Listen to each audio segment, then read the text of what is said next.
Aquele convite, sextou, vamos lá pro canal Jogo Aberto no YouTube e falar do líder do campeonato, o Flamengo. O Mengão fez 2-1 para cima do Bahia, o adversário jogou bem, mas o resultado foi fundamental para a equipe do Tite. Tudo isso no YouTube e depois ao vivo também. Segue o líder, segue o líder.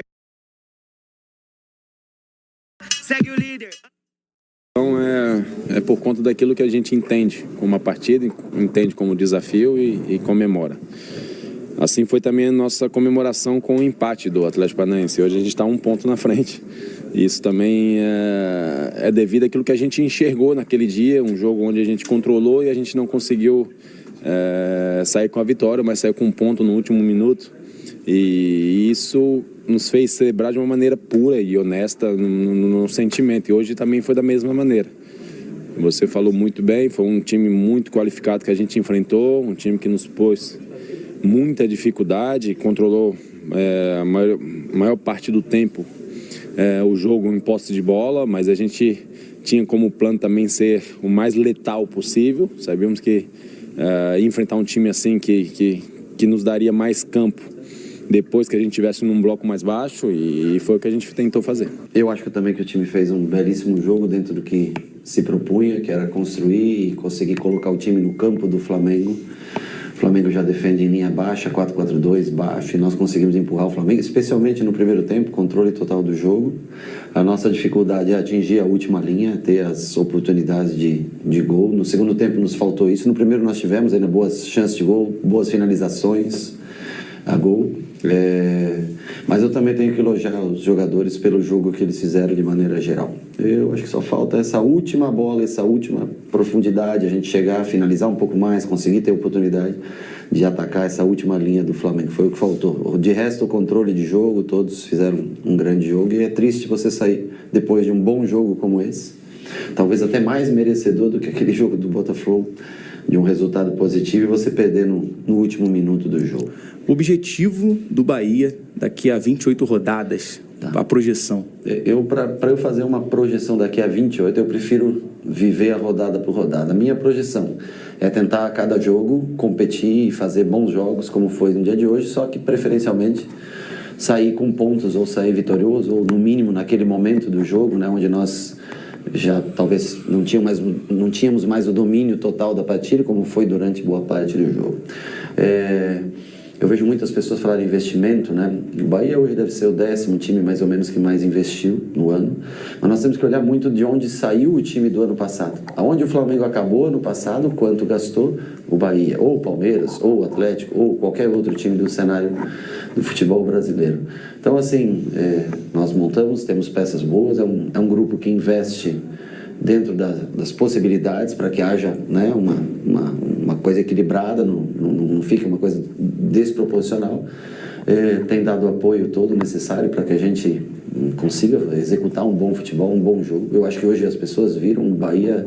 É difícil um time que joga com 70% de controle de jogo no primeiro do Maracanã. Eu vi pouca gente vindo fazer isso. Na verdade, parece que ele pegou aí nessa parada. Mengão? Ai, Mengão. Flamengo 2, Bahia 1, jogão. O Rogério Ceni armou muito bem a sua equipe, mas o Bahia com o Davi Luiz, uma cabeçada no finalzinho. Gerson jogou muita bola também. Do Campeonato Brasileiro. Bom jogo, hein?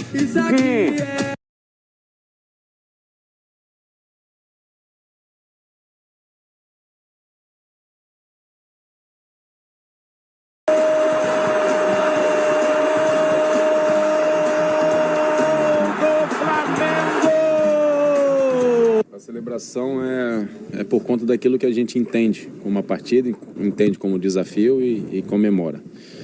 Assim foi também a nossa comemoração com o empate do Atlético Paranaense. Hoje a gente está um ponto na frente. A bola na rede aos 49 minutos do segundo tempo, para os rubro-negros, foi a cereja do bolo. Em uma noite que teve parabéns para o Pedro, completando 27 anos, e reencontro com um dos principais ídolos do clube, Everton Ribeiro, agora defendendo o Bahia. Mas a verdade é que o Flamengo começou como espectador, vendo os visitantes procurarem o gol. Só que os donos da casa foram eficientes na resposta. De pé em pé, com direito a presente do aniversariante, para Gerson, abrir o placar. Gerson, capitão! O Bahia devolveu na mesma moeda. Everaldo só precisou de uma chance para deixar tudo igual. Gol do Bahia! Com essa bola na rede, o camisa 9 iguala os 5 gols de William Oliveira do Vitória na artilharia do campeonato. Ainda no primeiro tempo, Cebolinha teve a chance de recolocar o Flamengo na frente. Bateu para fora. Na volta do intervalo, as chances se tornaram menos perigosas para os dois lados. E quando o empate parecia ser o resultado final, Davi Luiz surpreendeu. Davi Luiz na cabeçada testada e manda a bola para a rede, Davi Luiz. Gerson cobrou falta na área e o zagueiro subiu sozinho para completar. 2-1 Flamengo. Momento de alegria, nós que somos zagueiros, estamos ali primeiro no campo para não deixar o adversário fazer gol e tenho me empenhado o máximo possível. Como eu fiz toda a minha carreira, de estar, quando tiver a oportunidade de ir lá na frente, tentar ajudar a equipe, e graças a Deus as coisas estão acontecendo da melhor maneira possível. Um gol que, assim como a partida, valia mais do que os 3 pontos. Além de chegar a 8 jogos de invencibilidade, o Flamengo volta à liderança do Campeonato Brasileiro. Jogou muito o segundo tempo, mas jogou muito. Engoliu o primeiro tempo, teve dificuldade, bastante. Mas agora o Lutai jogou muito. Eu acho que ele está correto na análise de oportunidades, foi muito parecido realmente, né? Apesar do mau controle que nós tivemos, e com ponta, sem ponta, como queiram, na verdade não foi o Flamengo que nos deixou com a bola, eles não conseguiram pegar a bola mesmo, essa é a realidade, né? Vamos estabelecer o que aconteceu no jogo. Bahia teve um primeiro tempo muito bom, tanto que toma o gol do Flamengo, reage com o Everaldo e deixa 1-1. No segundo tempo, eu achei o Flamengo mais senhor de si, buscando por jogar em casa, diante do seu torcedor, coloca Gabigol, por exemplo. O Flamengo foi atrás do resultado. E hoje, quem não acordar e não descobrir que o segundo tempo não acaba mais aos 45, aos 48, aos 50, hoje tem mais acréscimos, então tem que lutar até o final. E o Flamengo foi recompensado por isso. Foi. E o Bahia não merecia perder, mas futebol é assim, quem luta mais e consolida, ganha. É isso aí, viu o Atlético Paranaense? Que nos últimos 2 jogos, nos acréscimos, assim, Loira, o Flamengo conseguiu fazer o gol, na minha opinião, quando o Bahia jogava melhor, quando o Bahia tinha mais posse de bola, quando o Bahia ocupava mais o campo defensivo do Flamengo. O Bahia é um time muito bem treinado pelo Rogério Ceni. Vale lembrar que no Campeonato Baiano, né, que quando ele perde lá pro Vitória, ele dá uma declaração que ele foi, na minha opinião, muito infeliz na declaração dele, falando que o time no segundo tempo não conseguia jogar da forma que ele gostaria, meio que criticando os jogadores. E daquele momento pra frente, o Rogério Ceni parece que entendeu o elenco que ele tem em mãos. É um time muito bom, é um time experiente.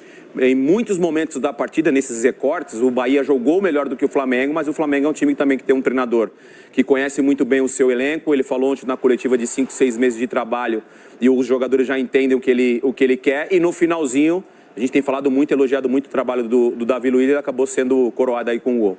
Um abraço pro aniversariante, o Pedro, né, que fez aniversário. Pedro. Teve assistência do Pedro. Queixada. Agora, ontem a gente viu um Flamengo com outras soluções. Ninguém duvida que o Arrascaeta e o De La Cruz são os titulares, mas o Lohan tá começando a gostar do jogo, tá se sentindo à vontade ali no meio-campo, chegando muito próximo da área também. E a gente vê o Léo Ortiz, que é improvisado como volante e tem agradado. O Léo Pereira voltou para sua função original, o Ayrton Lucas assumiu a lateral esquerda. O Flamengo, mesmo muito desfalcado, seriamente desfalcado, tá se virando bem. Você falou do Léo Ortiz, eu lembrei do que o Dorival fez com o Alisson, né? O Léo Ortiz é um zagueiro e ele tem qualidade para exercer essa função, vem fazendo com excelência. Não sei se fica ali uma outra oportunidade ou, de repente, uma outra posição para o Léo Ortiz. Na hora que o time estiver completinho, o Tite já sabe que pode contar com ele em uma outra posição, além do zagueiro. É verdade, está criando alternativas no Flamengo. Aliás, a próxima partida do Mengão é o clássico diante do Fluminense. O Flu, que perdeu para o Cruzeiro, foi até um jogo polêmico, mas... Bola. A gente vai para os números dele na partida, marcando gol, dando assistência. Ações com bola também teve 63, liderou a equipe. Em chances criadas, E aí a nota dele teve a melhor nota da rodada, com uma nota acima de 8. Caramba, 8,6 é muita coisa isso no Bola de Prata. 8,0, mas é muita coisa. É muita coisa. Eu acho até que foi, não quero ser desonesto, foi o Pedro Henrique Torre que tuitou isso ontem, publicou algo sobre o Gerson parecer o Gerson de antes. Do Gerson da versão original. Eu falei isso, de 2019, eu falei. Não sei se foi. Mas pode ser que o Pedro Henrique Torre tenha falado.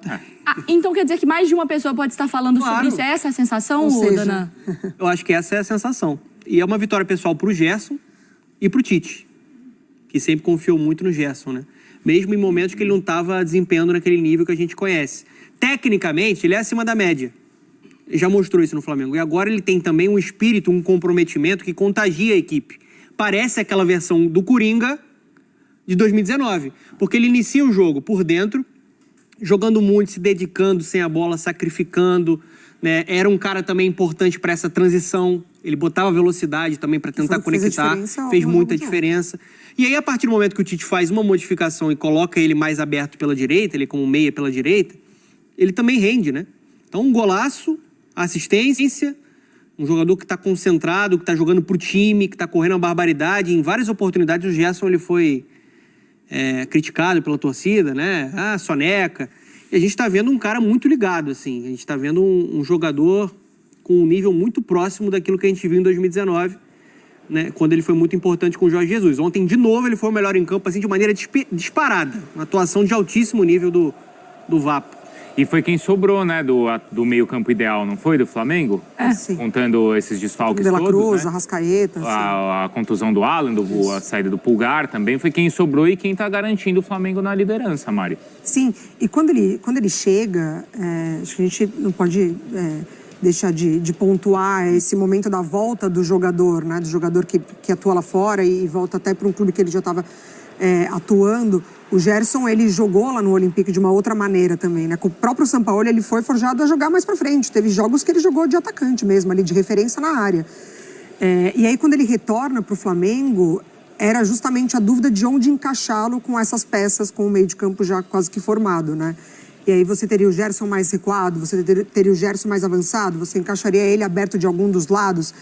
E aí eu acho que comprometeu um pouco o jogo dele e até esse período de readaptação, né? Com o Tite, quando tem essa pausa da data FIFA e aí o Flamengo perde muitos jogadores para suas seleções, ele entra com o Gerson na direita, igual ele já estava entrando e estava dando certo. Mas não funciona. Esse jogo não funciona justamente porque o setor esvaziado do meio de campo precisava dessa peça fundamental que o Gerson sabe atuar por ali também. E aí ele já faz a substituição, já trazendo o Luiz para o lado direito, quando ele perde, né, os jogadores lá por lesão. Ele já traz o Luiz para a direita, o Gerson de volta para o centro, e aí nas duas partidas seguintes ele entra com essa mesma formação. E deu muito certo ontem, principalmente, assim, porque o Tite fala uma coisa na coletiva que sobre posse de bola, né? O Bahia termina o jogo com mais posse, o primeiro tempo é quase que uma lavada de posse de bola, e o Tite fala: vão ter a posse, mas não vão nos controlar. O Flamengo, ele soube lidar com isso. E eu acho que o bacana desse Flamengo, nesse período, sem os seus principais jogadores, é a adaptação. Adaptação de jogo. A gente não vai conseguir controlar porque o nosso meio de campo não é tão forte. A gente pode perder qualidade criativa. Então tá bom. Então contra o Bahia, que é um time muito forte por dentro, a gente vai apostar na transição. E o Gerson foi muito importante ontem nisso. E é interessante, né, Pedro? Porque a gente conversava sobre esse Flamengo e o que iria agradar a torcida do Flamengo no fim das contas, né? Talvez fazer 5-0 em todo jogo, era uma coisa sobre comportamento, e aí você trouxe na sua primeira entrada ao vivo aqui, que a torcida, era isso que a torcida queria, né? Não foi o maior placar do Flamengo, não foi um amasso, foi um jogo jogado, o Bahia teve muitos méritos, mas a torcida sai satisfeita, então é muito mais sobre a interpretação da torcida, de como os jogadores estão se comportando em campo, do que qualquer outra coisa. Sim, sim. Assim, foi por muito tempo também, é uma característica do Flamengo arrancar esses resultados na marra, né? No apagar das luzes, na alma rubro-negra. Então o rubro-negro se orgulha bastante disso e a torcida tem se orgulhado bastante dessa entrega dos jogadores. E aí se descola um pouco, deixa um pouco de lado a situação daquele time avassalador que pressionava, mordia completamente todo mundo, que era aquela utopia, né, que foi aquele momento do Jorge Jesus. mas entendendo o outro contexto também, que agora, especialmente nesse momento, é um time desfalcado, é um time com mais garotos, é um time que precisa de apoio.